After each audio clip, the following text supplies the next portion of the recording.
like actually a lot more people think if you could just literally just shoot people at the border, like they wouldn't come anymore. If you put alligators out there or snakes in the water. Would we want to be a country that shot people who came across the border then?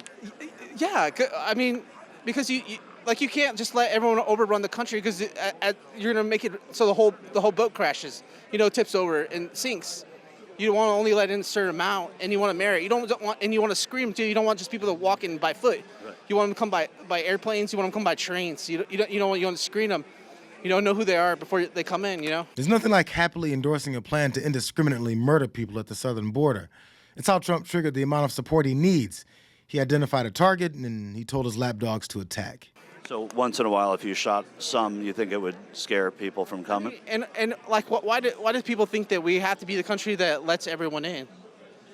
Like everyone's under this like brainwashing that you have to let everyone in, or you're a mean person or something. Well, we were a country of immigrants, right? I mean, you could go back to like ancient Rome. The same thing. They let in too many people from around their empire. But I'm just talking about our country was founded on principles about give us you're tired, you're poor, you're hungry. But we didn't have they weren't getting food stamps. They weren't getting supported by the government when they came here. They were on their own when they came here. If they did that now, people would respect them more. If they did that. Lots of thoughts, but very few facts to back them up. Because it really is sad. These are the types of folks that have followed and will continue to follow the former president to the ends of the earth, even though he'd stopped short and let them all take the fall for him. They're ready to shoot and kill because he barks scary bedtime stories to them on a daily basis. By crooked Joe Biden and the people that surround him, and they are radical left, Marxists and fascists and communists and socialists. We have people running our country, the likes of which we have never seen before. He and the communists and his party looted trillions of dollars from you and spent it on illegal aliens and the Green New scam. That nonsense had something to do with Joe Biden's State of the Union address, where he's apparently surrounded by Marxists, fascists, communists, socialists, artists, anthropologists, cosmetologists, pacifists, therapists. If there's an ist, Joe Biden is engulfed in them, and you should be afraid, mad, and violent about it. But the one thing you can't do is know what the hell you're talking about. What was your takeaway from the Financial Services Committee yesterday and what he said and how he actually said immigration was one of the reasons that the economy is growing? This is the comment from Powell.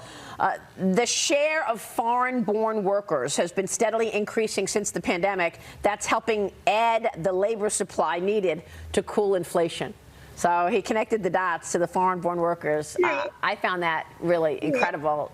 That's what he's kind of remarkable. Yeah, it is. Yeah, but for the agricultural industry, the service industry, and it sort of adds into the equation. No matter the situation, the standard point for Republicans is that migrants are just what Donald Trump told them they are: rapists, murderers, human traffickers, and drug smugglers.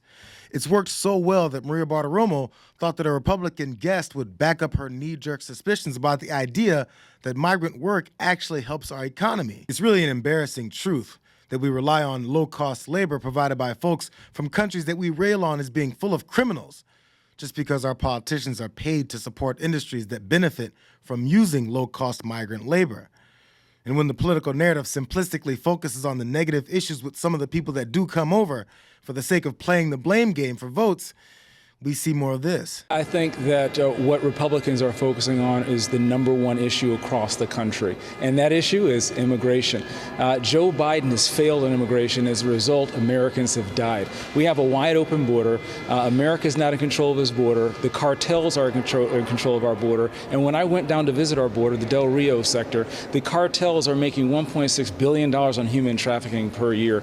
This Biden administration has lost 100,000 children since he's been in office, and 7 million gotaways through our borders is absolutely chaos. And Joe Biden, what we can expect from him tomorrow is gaslighting. When he's done with that, more gaslighting. The reason John James is expecting gaslighting is because his party bathes in it every day, even when it comes to the failed bipartisan bill, which was co-sponsored by Republican James Lankford. The Senate bill, again, which was called one of the harshest border bills in history, not by Democrats. It was Republicans who called this Senate border bill the toughest bill on the border ever. One of our colleagues just said that it created amnesty.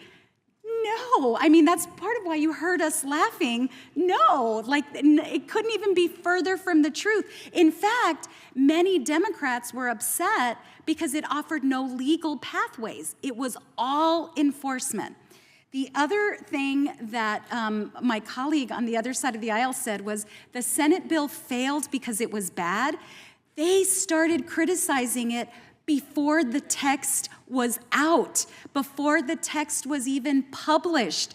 And they did it because former President Donald Trump told them to. So they followed orders, and they were loyalists because Donald Trump said, I want the problem, not a solution. And they said, okay, we're with you. And week after week, we hear lie after lie after lie. In recent months, an unusual theory has taken hold, that the president can shut the U.S.-Mexico border to migrants with the stroke of a pen and no help from Congress.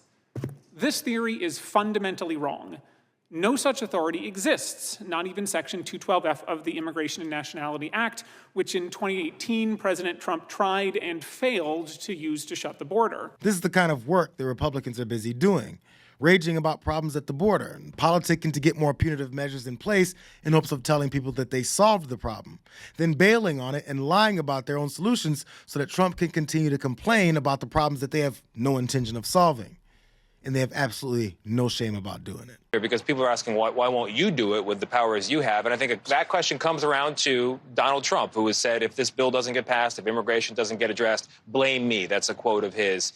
How often do you talk to, when's the last time you talked to Donald Trump about this issue? I talk to the former president frequently. I believe he'll be the next president. I'm delighted that we have now completed that process, and you're going to have a rematch of Trump versus Biden.